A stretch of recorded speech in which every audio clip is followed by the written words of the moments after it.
আমাকে সবাই জিজ্ঞেস করেছিল যে আচ্ছা বোতল কেন ভাঙতে হলো, কেন হলো? আপনি বিশ্বাস করবেন, নাদিবুল সেদিন উপস্থিত ছিল,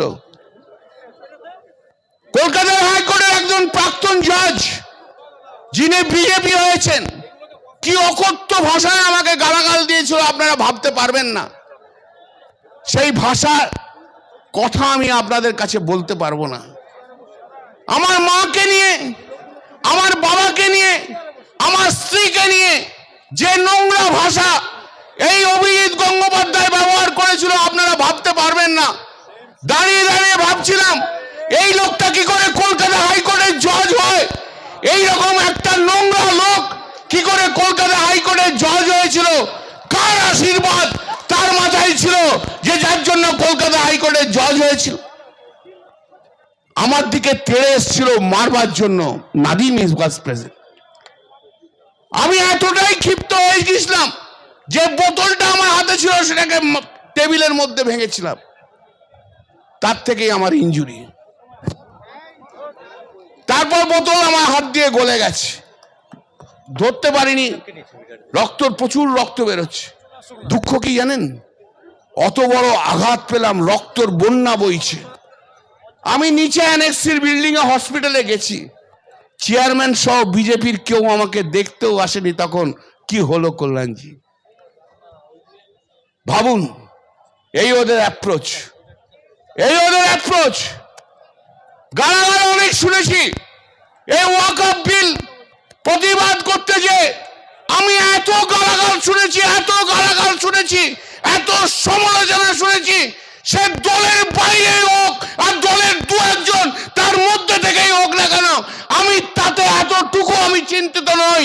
আমার লড়াই চলবে।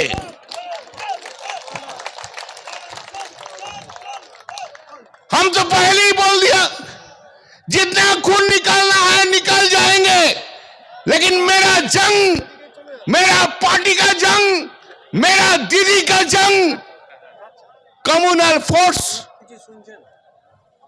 नॉन सेक्युलर फोर्स का विरुद्ध में ये देश का धरती में जारी रहेंगे, जारी रहेंगे, जारी रहेंगे। हम लोग एक साथ लड़ेंगे। যেখানে যত সংখ্যালঘু সম্প্রদায়ের মানুষ আছে, যে দেশে যত সংখ্যালঘু সম্প্রদায়ের মানুষ আছে, সমস্ত সংখ্যালঘু সম্প্রদায়ের মানুষদের পাশে দাঁড়িয়ে থাকতে হয়। যারা মেজরিটি তাদেরকে দায়িত্ব নিতে হয়। যেমন এই পশ্চিম ভারতবর্ষের মুখে হিন্দু যেমন বড় ভাইয়ের কাজ করবে, বাংলাদেশে বড় ভাইয়ের কাজ করবে মুসলিমরা। এটা তো আপনারা মানেন, মানেন কি মানেন না বলুন না, হাত তুলে বলুন মানেন কি মানেন না, মানেন কি মানেন না বলুন। মানেন তো সেই বড় ভাইয়ের কাজ আমরা পালন করব। ভারতবর্ষের মাটিতে দাঁড়িয়ে আমরা বড় ভাইয়ের কাজ করব, পালন করব। এই ভারতবর্ষের মাটিতে যেমন বড় ভাইয়ের কাজ হয়, আমি বিশ্বের সমস্ত দেশের কাছে আমি আমার অনুরোধ রেখে যাব, কোন ধর্ম সংখ্যালঘু ধর্ম মানুষের ওপর কোন রকম আঘাত যেন না হয়। যারা বড় তাদের দায়িত্ব নিয়ে সেই দায়িত্ব পালন করতে হবে, বিশ্ব শান্তি প্রতিষ্ঠা করতে হবে। যদিও আমি তো আগেই বলেছি আমার সংবিধান, আমাদের সংবিধান সেকুলার কান্ট্রির কথা বলে, যদিও বাংলাদেশ পাকিস্তান সেকুলার কান্ট্রির কথা বলে না, কিন্তু হিউম্যান রাইটস, সারা বিশ্বব্যাপী যে হিউম্যান রাইটস রয়েছে, সেই হিউম্যান রাইটসকে আজকে প্রতি সব জায়গায় হিউম্যান রাইটস এর কথা হয়। সেই হিউম্যান রাইটস আজ বাংলাদেশে যদি কোনো মানুষের হিউম্যান রাইটস বঞ্চিত হয়ে থাকে, সরকারের উচিত সেই মানবিক অধিকার, সেই মানুষের অধিকার ফিরিয়ে দেওয়া। আমার 43 বছর আমার জীবন কেটে গেছে, সংবিধান পড়তে পড়তে আমার জীবন কেটে গেছে। আমি আজও মনে করি আমি ছাত্র, সংবিধানের ছাত্র। আমার চিন্তা ভাবনা, আমার যা কিছু আছে সংবিধানকে মাথায় রেখে আমার চিন্তা ভাবনা থাকে। সংবিধানের আমি পূজারী। আমি যদি